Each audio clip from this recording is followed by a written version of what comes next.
निर्मला का विवाह हो गया, ससुराल आ गई। वकील साहब का नाम था मुंशी तोताराम। सांवले रंग के मोटे ताजे आदमी थे। उम्र तो अभी 40 से अधिक न थी, पर वकालत के कठिन परिश्रम ने सिर के बाल पका दिए थे। व्यायाम करने का उन्हें अवकाश न मिलता था। वहां तक कि कभी कहीं घूमने भी न जाते, इसलिए तोंद निकल आई थी। देह के स्थूल होते हुए भी आए दिन कोई न कोई शिकायत रहती थी। मंदग्नि और बवासीर से तो उनका चिरस्थायी संबंध था, अतएव बहुत फूंक फूंक कर कदम रखते थे। उनके 3 लड़के थे। बड़ा मनसाराम 16 वर्ष का था, मंझला जियाराम 12 और सियाराम 7 वर्ष का। तीनों अंग्रेजी पढ़ते थे। घर में वकील साहब की विधवा बहन के सिवा और कोई औरत न थी। वही घर की मालकिन थी। उनका नाम था रुक्मिणी और अवस्था 50 के ऊपर थी। ससुराल में कोई न था। स्थायी रीति से यही रहती थी। तोताराम दंपति विज्ञान में कुशल थे। निर्मला के प्रसन्न रखने के लिए उनमें जो स्वाभाविक कमी थी, उसे वह उपहारों से पूरी करना चाहते थे। यद्यपि वह बहु ही मितव्ययी पुरुष थे, पर निर्मला के लिए कोई न कोई तोहफा रोज लाया करते। मौके पर धन की परवाह न करते थे। लड़के के लिए थोड़ा दूध आता था, पर निर्मला के लिए मेवे, मुरब्बे, मिठाइयाँ, किसी चीज की कमी न थी। अपनी जिंदगी में कभी सैर तमाशे देखने न गए थे, पर अब छुट्टियों में निर्मला को सिनेमा, सर्कस, थिएटर दिखाने ले जाते थे। अपने बहुमूल्य समय का थोड़ा सा हिस्सा उसके साथ बैठकर ग्रामोफोन बजाने में व्यतीत किया करते थे। लेकिन निर्मला को न जाने क्यों तोताराम के पास बैठने और हंसने बोलने में संकोच होता था। इसका कदाचित यह कारण था कि अब तक ऐसा ही एक आदमी उसका पिता था, जिसके सामने वह सिर झुकाकर देह चुराकर निकलती थी। अब उनकी अवस्था का एक आदमी उसका पति था। वह उसे प्रेम की वस्तु नहीं, सम्मान की वस्तु समझती थी। उनसे भागती फिरती उनको देखते ही उसकी प्रफुल्लता पलायन कर जाती थी। वकील साहब को न के दंपत्ति विज्ञान न सिखाया था कि युवती के सामने खूब प्रेम की बातें करनी चाहिए, दिल निकाल कर रख देना चाहिए। यही उसके वशीकरण का मुख्य मंत्र है। इसलिए वकील साहब अपने प्रेम प्रदर्शन में कोई कसर न रखते थे। लेकिन निर्मला को इन बातों से घृणा होती थी। वही बातें जिन्हें किसी युवक के मुख से सुनकर उनका हृदय प्रेम से उन्मत्त हो जाता, वकील साहब के मुंह से निकलकर उसके हृदय पर शर के समान आघात करती थी। उनमें रस न था, उल्लास न था, उन्माद न था, हृदय न था, केवल बनावट थी। घोखा था और शुष्क नीरस शब्दाडंबर। उसे इत्र और तेल बुरा न लगता, सैर तमाशे बुरे न लगते, बनाव सिंगार भी बुरा न लगता था। बुरा लगता था तो केवल तोताराम के पास बैठना। वह अपना रूप और यौवन उन्हें न दिखाना चाहती थी, क्योंकि वहां देखने वाली आंखें न थी। वह उन्हें इन रसों का आस्वादन लेने योग्य न समझती थी। कली प्रभात समीर ही के स्पर्श से खिलती है, दोनों में समान सारस्य है। निर्मला के लिए वह प्रभात समीर कहा था। पहला महीना गुजरते ही तोताराम ने निर्मला को अपना खजांची बना लिया। कचहरी से आकर दिन भर की कमाई उसे दे देते। उनका ख्याल था कि निर्मला इन रुपयों को देखकर फूली न समाएगी। निर्मला बड़े शौक से इस पद का काम अंजाम देती। एक एक पैसे का हिसाब लिखती।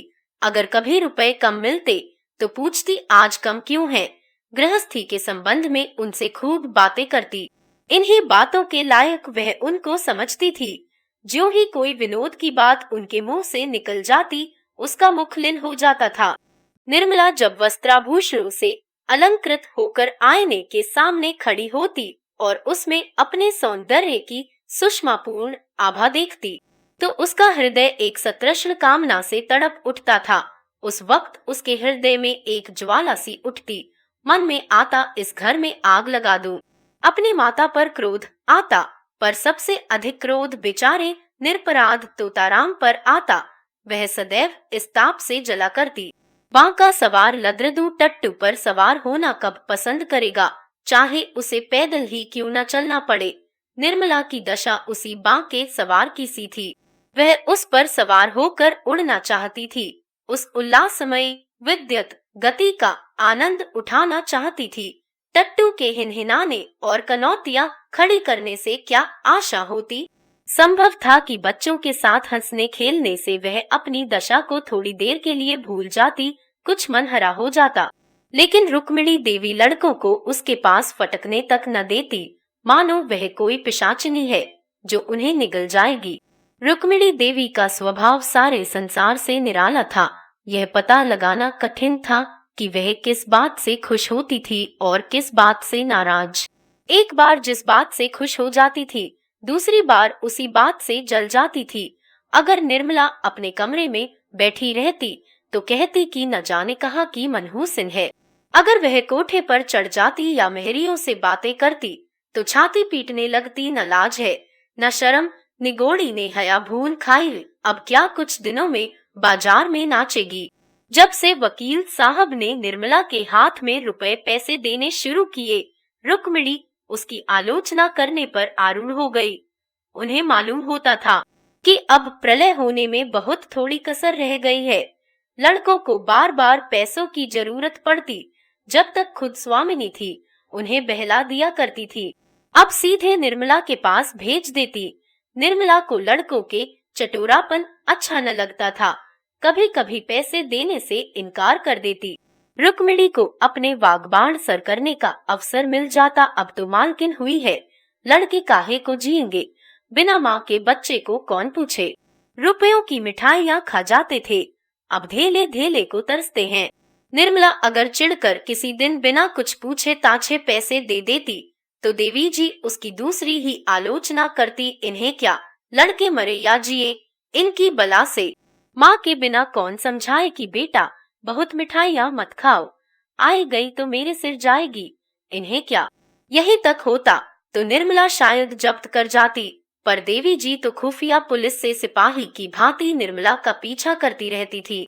अगर वह कोठे पर खड़ी है तो अवश्य ही किसी पर निगाह डाल रही होगी, मेहरी से बातें करती है तो अवश्य ही उनकी निंदा करती होगी, बाजार से कुछ मंगवाती है तो अवश्य कोई विलास वस्तु होगी। यह बराबर उसके पत्र पढ़ने की चेष्टा किया करती, छिप छिप कर बातें सुना करती। निर्मला उनकी दोधरी तलवार से कांपती रहती थी, यहाँ तक कि उसने एक दिन पति से कहा, आप जरा जी को समझा दीजिए, क्यों मेरे पीछे पड़ रहती हैं। तुताराम ने तेज होकर कह, तुम्हें कुछ कहा है क्या? रव ओझ ही कहती हैं, बात मुंह से निकालना मुश्किल है। अगर उन्हें इस बात की जलन हो कि यह मालकिन क्यों बनी हुई है तो आप उन्हीं को रुपए पैसे दीजिए, मुझे न चाहिए यही मालकिन बनी रहे। मैं तो केवल इतना चाहती हूँ कि कोई मुझे ताने महने न दिया करे। यह कहते कहते निर्मला की आंखों से आंसू बहने लगे। तुताराम को अपना प्रेम दिखाने का यह बहुत ही अच्छा मौका मिला। बोले, मैं आज ही उनकी खबर लूंगा, साफ कह दूंगा, मुंह बंद करके रहना है तो रहो, नहीं तो अपनी राह लो। इस घर की स्वामिनी वह नहीं है, तुम हो। वह केवल तुम्हारी सहायता के लिए हैं।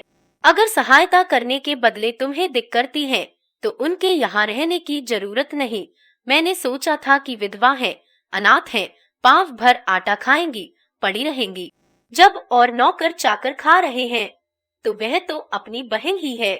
लड़कों की देखभाल के लिए एक औरत की जरूरत भी थी, रख लिया, लेकिन इसके यह माने नहीं कि वह तुम्हारे ऊपर शासन करे। निर्मला ने फिर कहा, लड़कों को सिखा देती है कि जाकर माँ से पैसे मांगे, कभी कुछ। लड़के आकर मेरी जान खाते हैं, घड़ी भर लेटना मुश्किल हो जाता है। डांटती हूँ तो वह आंखें लाल पीली करके दौड़ती हैं। मुझे समझती है कि लड़कों को देखकर जलती है। ईश्वर जानते होंगे कि मैं बच्चों को कितना प्यार करती हूँ। आखिर मेरे ही बच्चे तो हैं, मुझे उनसे क्यों जलन होने लगी। तुताराम क्रोध से कांप उठे। बोल, तुम्हें जो लड़का दिख करे उसे पीट दिया करो। मैं भी देखता हूँ कि लौंडे शरीर हो गए हैं। मनसाराम को तो मैं बोर्डिंग हाउस में भेज दूंगा, बाकी दोनों को तो आज ही ठीक किए देता हूँ। उस वक्त तुताराम कचहरी जा रहे थे। डांट डपट करने का मौका न था, लेकिन कचहरी से लौटते ही उन्होंने घर में रुक्मिणी से कहा, क्यों बहन, तुम्हें इस घर में रहना है या नहीं? अगर रहना है शांत होकर रहो, यह क्या कि दूसरों का रहना मुश्किल कर दो। रुक्मिणी समझ गई कि बहू ने अपना वार किया, पर वह दबने वाली औरत न थी। एक तो उम्र में बड़ी तिस पर इसी घर की सेवा में जिंदगी काट दी थी। किसकी मजाल थी कि उन्हें बेदखल कर दे। उन्हें भाई की इस क्षुद्रता पर आश्चर्य हुआ। बोली, तो क्या लौंडी बनाकर रखेगे? लौंडी बनकर रहना है तो इस घर की लौंडी न बनूंगी। अगर तुम्हारी यह इच्छा हो कि घर में कोई आग लगा दे और मैं खड़ी देखा करूं, किसी को बेराह चलते देखूं, तो चुप साध लूं, जो जिसके मन में आए करे। मैं मिट्टी की देवी बनी रहूं तो यह मुझसे न होगा। यह हुआ क्या जो तुम इतना आपे से बाहर हो रहे हो? निकल गई सारी बुद्धिमानी। कल की लौंडिया चोटी पकड़कर नचाने लगी। कुछ पूछना न ताछना, बस उसने तार खींचा और तुम काट के सिपाही की तरह तलवार निकाल कर खड़े हो गए। तोता, सुनता हूँ कि तुम हमेशा खुचर निकालती रहती हो, बात बात पर ताने देती हो। अगर कुछ सीख देनी हो तो उसे प्यार से मीठे शब्दों में देनी चाहिए। तानों से सीख मिलने के बदले उल्टा और जी जलने लगता है। रुक्मिणी, तो तुम्हारी यह मर्जी है कि किसी बात में न बोलूं, यही सही। किन फिर यह न कहना कि तुम घर में बैठी थी, क्यों नहीं सलाह दी? जब मेरी बातें जहर लगती हैं तो मुझे क्या कुत्ते ने काटा है जो बोलूं? मसल है न आटो ओ खेती, बहुरियों घर। मैं भी देखूं बहुरिया कैसे कर चलाती है। इतने में सियाराम और जियाराम स्कूल से आ गए। आते ही आते दोनों बुआजी के पास जाकर खाने को मांगने लगे। रुक्मिणी ने कहा, जाकर अपनी नई अम्मा से क्यों नहीं मांगते? मुझे बोलने का हुक्म नहीं है। तोता, अगर तुम लोगों ने उस घर में कदम रखा तो टांग तोड़ दूंगा। बदमाशी पर कमर बांधी है। जियाराम जरा शोक था। बोला, उनको तो आप कुछ नहीं कहते, हमें को धमकाते हैं, कभी पैसे नहीं देती। सियाराम ने इस कथन का अनुमोदन किया। कहती है, मुझे दिक करोगे तो कान काट लूंगी। कहती है कि नहीं जिया। निर्मला अपने कमरे से बोली, मैंने कब कहा था कि तुम्हारे कान काट लूंगी? अभी से झूठ बोलने लगे। इतना सुनना था कि तोताराम ने सियाराम के दोनों कान पकड़कर उठा लिया। लड़का जोर से चीख मारकर रोने लगा।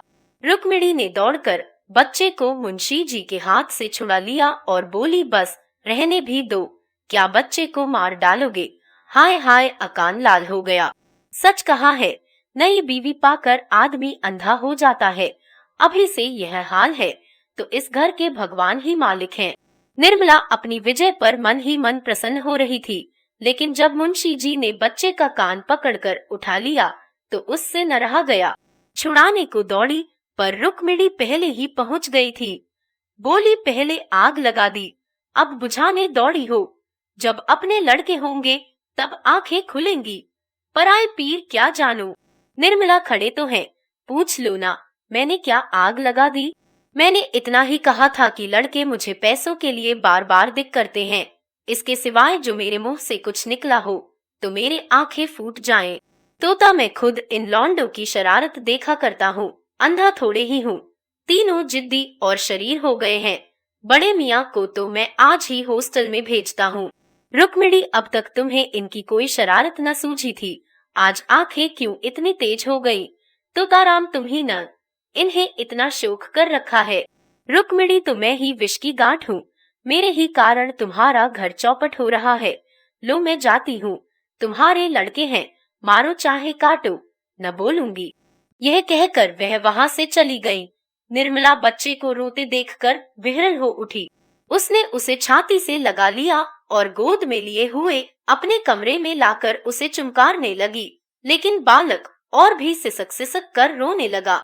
उसका अबोध हृदय इस प्यार में वह मात्र स्नेह न पाता था जिससे देव ने उसे वंचित कर दिया था। यह वात्सल्य न था, केवल दया थी। यह वह वस्तु थी जिस पर उसका कोई अधिकार न था, जो केवल भिक्षा के रूप में उसे दी जा रही थी। पिता ने पहले भी एक बार मारा था जब उसकी माँ जीवित थी, लेकिन तब उसकी माँ उसे छाती से लगाकर रोती न थी। वह अप्रसन्न होकर उससे बोलना छोड़ देती, यहाँ तक कि वह स्वयं थोड़ी ही देर के बाद कुछ भूलकर फिर माता के पास दौड़ा जाता था। शरारत के लिए सजा पाना तो उसकी समझ में आता था, लेकिन मार खाने पार चुमकारा जाना उसकी समझ में न आता था। मात्र प्रेम में कठोरता होती थी, लेकिन मृदुलता से मिली हुई इस प्रेम में करुणा थी। पर वह कठोरता न थी जो आत्मीयता का गुप्त संदेश है। स्वस्थ अंग की परवाह कौन करता है, लेकिन वही अंग जब किसी वेदना से टपकने लगता है तो उसे ठेस और धक्के से बचाने का यत्न किया जाता है। निर्मला का करुण रोदन बालक को उसके अनाथ होने की सूचना दे रहा था। वह बड़ी देर तक निर्मला की गोद में बैठा रोता रहा और रोते रोते सो गया। निर्मला ने उसे चारपाई पर सुलाना चाहा तो बालक ने सुषुप्तावस्था में अपनी दोनों कोमल बाहें उसकी गर्दन में डाल दी और ऐसा चिपट गया मानो नीचे कोई गड़ा हो। शंका और भय से उसका मुख विकृत हो गया। निर्मला ने फिर बालक को गोद में उठा लिया, चारपाई पर न सुला सकी। इस समय बालक को गोद में लिए हुए उसे वह तुष्टि हो रही थी जो अब तक कभी न हुई थी। आज पहली बार उसे आत्मवेदना हुई जिसके ना आंख नहीं खुलती। अपना कर्तव्य मार्ग नहीं समझता, वह मार्ग अब दिखाई देने लगा। उस दिन अपने प्रगाढ़ प्रणय का सबल प्रमाण देने के बाद मुंशी तोताराम को आशा हुई थी कि निर्मला के मर्म स्थल पर मेरा सिक्का जम जाएगा, लेकिन उनकी यह आशा लेश मात्र भी पूरी न हुई, बल्कि पहले तो वह कभी कभी उनसे हंसकर बोला भी करती थी, अब बच्चों ही के लालन पालन में व्यस्त रहने लगी। जब घर आते बच्चों को उसके पास बैठे पाते, कभी देखते कि उन्हें ला रही है, कभी कपड़े पहना रही है, कभी कोई खेल खेला रही है और कभी कोई कहानी कह रही है। निर्मला का तृषित हृदय प्रणय की ओर से निराश होकर इस अवलंब ही को गनीमत समझने लगा।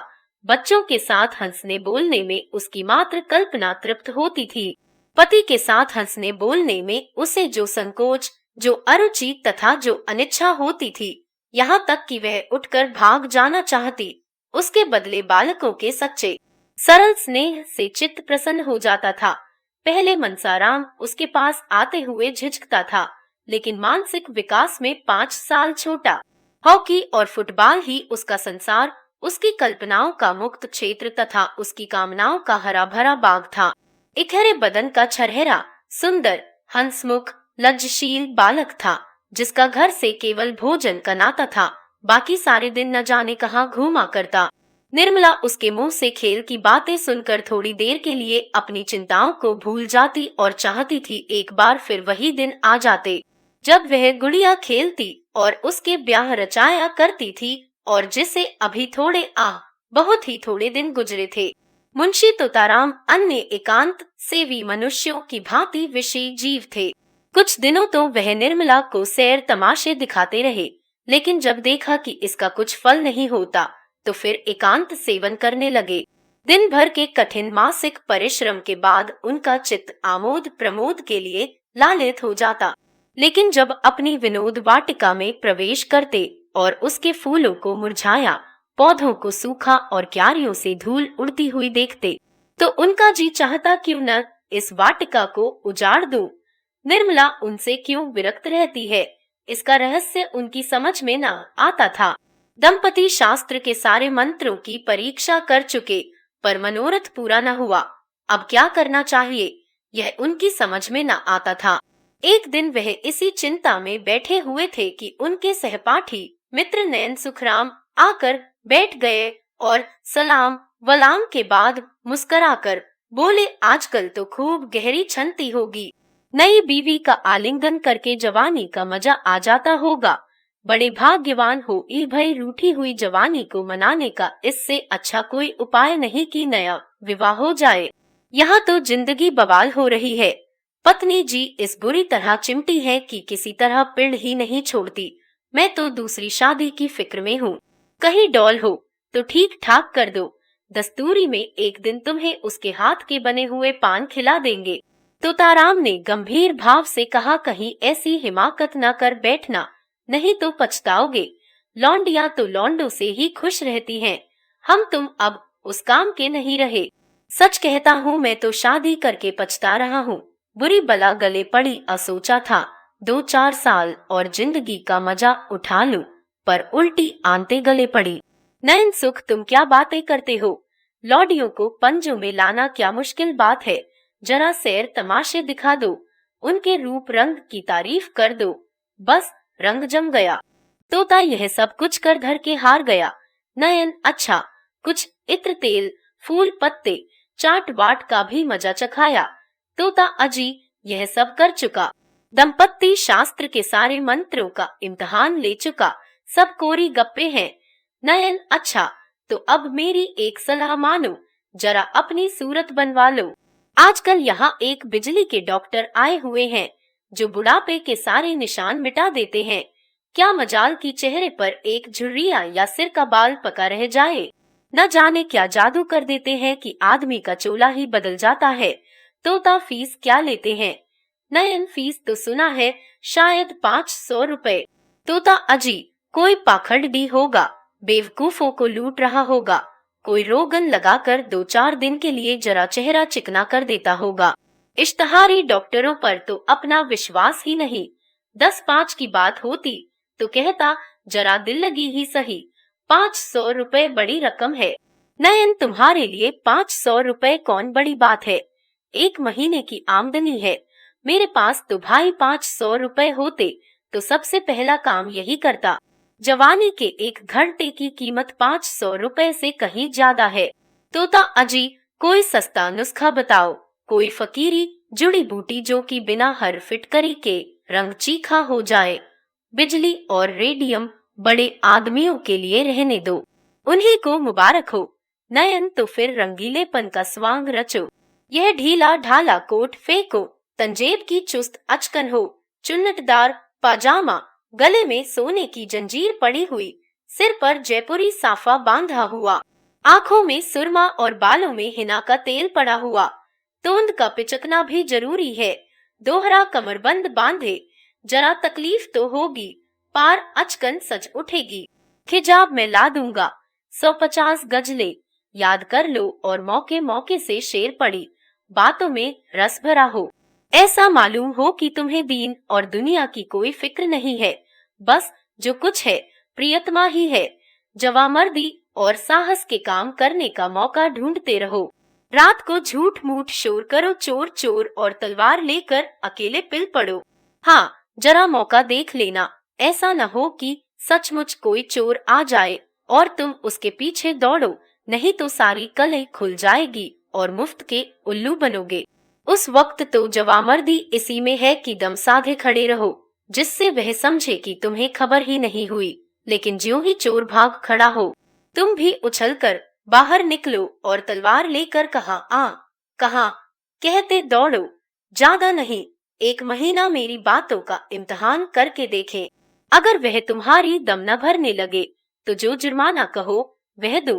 तुताराम ने उस वक्त तो यह बातें हंसी में उड़ा दी, जैसा कि एक व्यवहार कुशल मनुष्य को करना चाहिए था। लेकिन इसमें की कुछ बातें उसके मन में बैठ गई। उनका असर पड़ने में कोई संदेह न था। धीरे धीरे रंग बदलने लगे, जिसमें लोग खटक न जाएं। पहले बालों से शुरू किया, फिर सुरमे की बारी आई, यहाँ तक कि 1-2 महीने में उनका कलेवर ही बदल गया।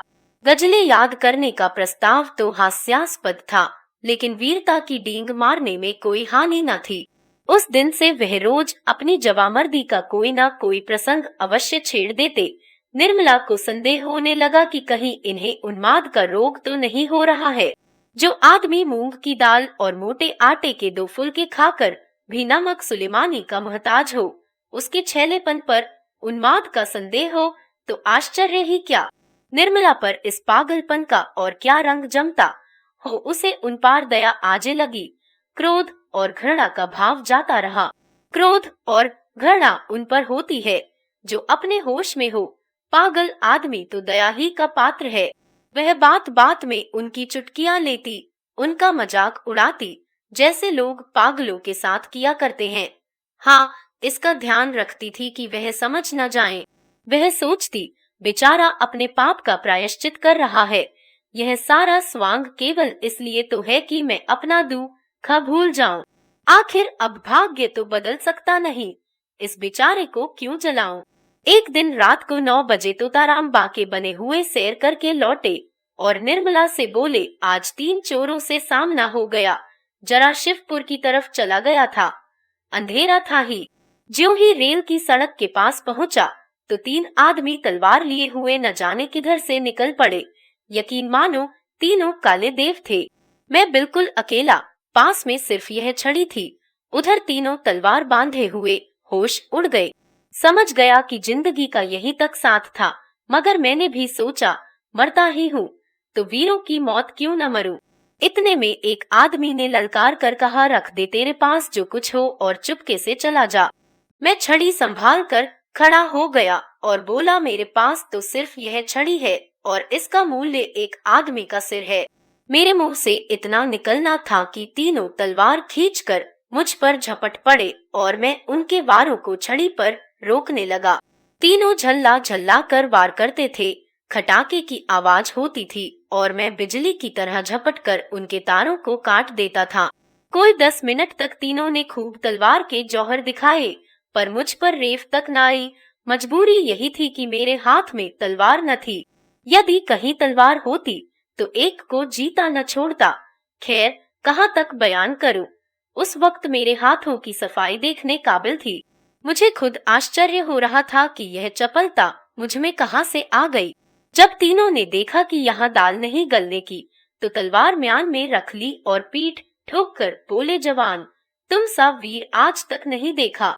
हम तीनों 300 पर भारी गांव के गांव ढोल बजा कर लूटते हैं, पर आज तुमने हमें नीचा दिखा दिया। हम तुम्हारा लोहा मान गए। यह कहकर तीनों फिर नजरों से गायब हो गए। निर्मला ने गंभीर भाव से मुस्कुरा कर कहा, इस छड़ी पर तो तलवार के बहुत से निशान बने हुए होंगे। मुंशी जी इस शंका के लिए तैयार न थे, पर कोई जवाब देना आवश्यक था। बोले, मैं वारों को बराबर खाली कर देता। 2-4 चोटें छड़ी पर पड़ी भी तो उचटती हुई, जिनसे कोई निशान नहीं पड़ सकता था। अभी उनके मुंह से पूरी बात भी न निकली थी कि सहसा रुक्मिणी देवी बदहवास दौड़ती हुई आई और हांफते हुए बोली, तोता है कि नहीं? मेरे कमरे में सांप निकल आया है। मेरी चारपाई के नीचे बैठा हुआ है। मैं उठकर भागी। मुआ कोई 2 गज का होगा। फन निकाले फुफकार रहा है। जरा चलो तो। डंडा लेते चलना। तोताराम के चेहरे का रंग उड़ गया। मुंह पर हवाइयां छूटने लगी, मगर मन के भावों को छिपाकर बोले, सांप यहाँ कहाँ? तुम्हें धोखा हुआ होगा। कोई रस्सी होगी। रुक्मिणी, अरे मैंने अपनी आंखों देखा है। जरा चल कर देख लो ना। है। मर्द होकर डरते हो। मुंशी जी घर से तो निकले, लेकिन बरामदे में फिर ठिठक गए। उनके पांव ही न उठते थे, कलेजा धड़ धड़ कर रहा था। सांप बड़ा क्रोधी जानवर है, कहीं काट ले तो मुफ्त में प्राण से हाथ धोना पड़े। बोले, डरता नहीं हूँ। सांप ही तो है, शेर तो नहीं। मगर सांप पर लाठी नहीं असर करती। जाकर किसी को भेजूं, किसी के घर से भाला लाए। यह कहकर मुंशी जी लपके हुए बाहर चले गए। मनसाराम बैठा खाना खा रहा था। मुंशी जी तो बाहर चले गए। इधर वह खाना छोड़ अपनी हॉकी का डंडा हाथ में ले कमरे में घुस ही तो पड़ा और तुरंत चरपाई खींच ली। सांप मस्त था, भागने के बदले फन निकाल कर खड़ा हो गया। मनसाराम ने चटपट चारपाई की चादर उठाकर सांप के ऊपर फेंक दी और ताबड़तोड़ 3-4 डंडे कसकर जमाए। सांप चादर के अंदर तड़प कर रह गया। तब उसे डंडे पर उठाए हुए बाहर चला। मुंशी जी कई आदमियों को साथ लिए चले आ रहे थे। मनसाराम को सांप लटकाए आते देखा तो सहसा उनके मुंह से चीख निकल पड़ी, मगर फिर संभल गए और बोले, मैं तो आ ही रहा था, तुमने क्यों जल्दी की? दे दो, कोई फेंक आए। यह कहकर बहादुरी के साथ रुक्मिणी के कमरे के द्वार पर जाकर खड़े हो गए और कमरे को खूब देखभाल कर मूंछों पर ताव देते हुए निर्मला के पास जाकर बोले, मैं जब तक आऊं जाऊं। मनसाराम ने मार डाला। बेसमझ लड़का डंडा लेकर दौड़ पड़ा। सांप हमेशा भाले से मारना चाहिए, यही तो लड़कों में ऐब है। मैंने ऐसे ऐसे कितने सांप मारे हैं। सांप को खिला खिला कर मारता हूँ, कितनों ही को मुट्ठी से पकड़कर मसल दिया है। रुक्मिणी ने कहा, जाओ भी, देख ली तुम्हारी मर्दानगी। मुंशी जी झेप कर बोले, अच्छा जाओ, मैं डरपोक ही सही, तुमसे कुछ इनाम तो नहीं मांग रहा हूँ। जाकर महाराज से कहा खाना निकाले। मुंशी जी तो भोजन करने गए और निर्मला द्वार की चौखट पर खड़ी सोच रही थी, भगवान, क्या इन्हें सचमुच कोई भीषण रोग हो रहा है? क्या मेरी दशा को और भी दारुण बनाना चाहते हो? मैं इनकी सेवा कर सकती हूँ, सम्मान कर सकी हूँ, अपना जीवन इनके चरणों पर अर्पण कर सकती हूँ, लेकिन वह नहीं कर सकती जो मेरे किए नहीं हो सकता। अवस्था का भेद मिटाना मेरे वश की बात नहीं। आखिर यह मुझसे क्या चाहते हैं समझ गई। यह बात पहले ही नहीं समझी थी, नहीं तो इनको क्यों इतनी तपस्या करनी पड़ती, क्यों इतने स्वांग भरने पड़ते।